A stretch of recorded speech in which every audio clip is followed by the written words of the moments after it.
We've got the start of this one coming your way in moments from Progressive Field. It's the Blue Jays and the Indians coming up next.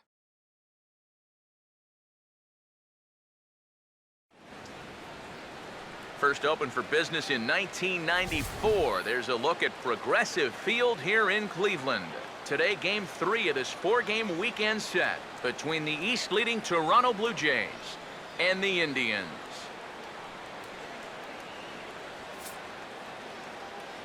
More from the guys as this one goes along, but first, let's bring in a look at the starting lineup for the visiting Toronto Blue Jays, as their order here this afternoon will look like this.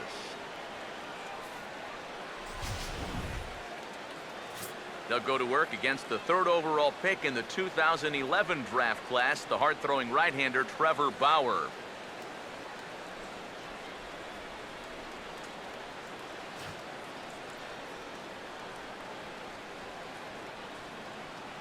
The Blue Jays. And now the Indians will see what their bats can do in a scoreless ball game. Alright everybody, welcome to this podcast edition of the Cleveland Indians franchise. First up to bat in the bottom of the first inning, we have Rajai Davis. And here's the pitch. Rajai Davis takes that one, and look at Josh Donaldson over there. That is why they called that one the hot corner. And that's the first out for the Toronto Blue Jays in the bottom of the first. Well, that's, you know what I'm saying. Alright. Here we go with the slugging second baseman, Jason Kipnis. The first game we played on this channel, he had a pretty phenomenal game. Let's see if he can repeat that. He fouls that one off. Now the count goes to 2-2 with a 1 out. Now here's the pitch. And Kipnis takes that one into center field on a roll up the middle. Devin Travis was not able to get that one. That one was surprising. Was Devin Travis is pretty good. I'm watching this one. Alright, now here we go. First baseman Mike Napoli up with Jason Kipnis moved over to second base. Bottom of the first inning with 2 outs to go. Wait, 1 out to go. And there's Mike Napoli taking that one to force the count to 2-1 in a hitter's count. And now here's the pitch from Jay Happ. And he shoots. He swing and a miss. Count 2-2. Mike Napoli has been struggling so far in the season. We come into this game 13-9. And Mike Napoli with only 1 home run and like 9 RBIs. So he has not been doing very well so far early on in the season. Well, the first month. Now it's the second month. But here we go. Here's the pitch. And he hits that one deep. Not deep enough so it bounces right off the wall, but it is a double. Wait, no, they got that one in fast. Napoli's got to run back to first. He runs back to second, gets tagged out for the last out of the inning, but the run did score, so it is 1-0 for the Cleveland Indians at the end of 1. Now here we go to the bottom of the second inning with Lonnie Chisenhall up to bat. He is on fire so far this season. Has a batting average of like 300, but with only 1 home run and a couple of RBIs. And now here's the pitch. The count is 3-2. Bottom of the second inning, we 2 outs, and he hits that one very deep. Not enough to hit a home run, but it looks like 1 run's gonna score. Another run's coming around.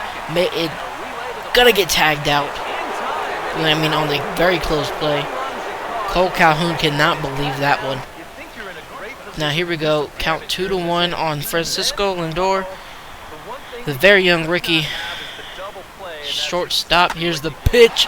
He hits that one right past Troy Tulowitzki. What was he doing? Drives in a run, and it is now 3-0 with, just 3 or 4. Now we go to the bottom of the 5th inning. 1-1 count to Jason Kipnis with a batter on third. And here's the pitch, and he swings on a wild curveball that was almost in the dirt. What was he thinking there? And here's the pitch from J.A. Happ. And Jason Kipnis hits this one to the center fielder. It might be enough to drive in a run. Kevin Pillar with a little bit off throw. I think if he would have had that one straight to the catcher, it would have been out. He dove in everything. Now here we go to the top of the 6th inning with a no-hit bid going. Kevin Pillar is up to bat. Hits this one back up to Trevor Bauer. It bounces off his ankle. And that is the first hit given up by the young starting pitcher Trevor Bauer. And Francona looks worried. Catcher going out to make sure his ace is alright and ready to go back into this game. Looks like it hit off the drive ankle or something, so might be something of concern, but he's back out there pitching now with a 2-2 count to the speedy outfielder. And now he's got some power. Pin Revere, and that is going to go over Michael Brantley's head. Looks like Kevin Pillar is going to score. Ben Revere is going to third on a wild throw from Michael Brantley. So we have the first run of the game for the for the Toronto Blue Jays. It is now 4-1 with 2 outs to go. And here's Devin Travis. He hits that one into right field, and Cole Calhoun could not get to that. So that is now 4-2. And he is into second base with an RBI double. And looks like we're going to be getting into some trouble here with the all-star shortstop Troy Tulowitzki, and the count is 3-2. Here's the pitch from Bauer. He hits that one deep. Looks like Michael Brantley almost had it with a jump, didn't get it, bounced off his glove. So it is now 4-3 with 2 outs left to go in this 6th inning. Now 8th inning we go. Jose Batista's up with Ben Revere on second. And he waits that pitch out to go to 3-1. He waits this one out, gonna get a walk, but instead he swings that one, goes right past Lonnie Chisenhall for the fourth run. It is all tied up in the top of the 8th, so these Indians need to get to work with some stuff. And now we have top of the 10th inning, and we walk Troy Tulowitzki to load the bases. We need to have some clutch pitching here from Zach McAllister, the long reliever in the bullpen. He gets Jose Batista to strike out swinging. Now here we have 2 outs with the freaking slugger, the Parrot, Edwin Encarnacion, and he hits that one deep down the foul line. But it is a foul. Now here we go, 1-2 count. He fouls that one again right behind the catcher. He's trying whatever he can do to stay in this, hoping he gets a ball or something to take. Now here we go, Zach McAllister with the pitch. He gets Edwin Encarnacion swinging. So now we go to the bottom of the 10th inning, hoping we can get some offense here from this Cleveland Indians team. Here's Lonnie Chisenhall up. He is 3 for 3 so far. And now there's that. Oh my gosh, it might be a walk-off home run. Lonnie Chisenhall, no, bounces just. I think it slid the whole way down the fence. So he's at second with a double, and now he is 4 for 4 on the day with Mr. Mike Napoli coming up after Michael Brantley got a walk.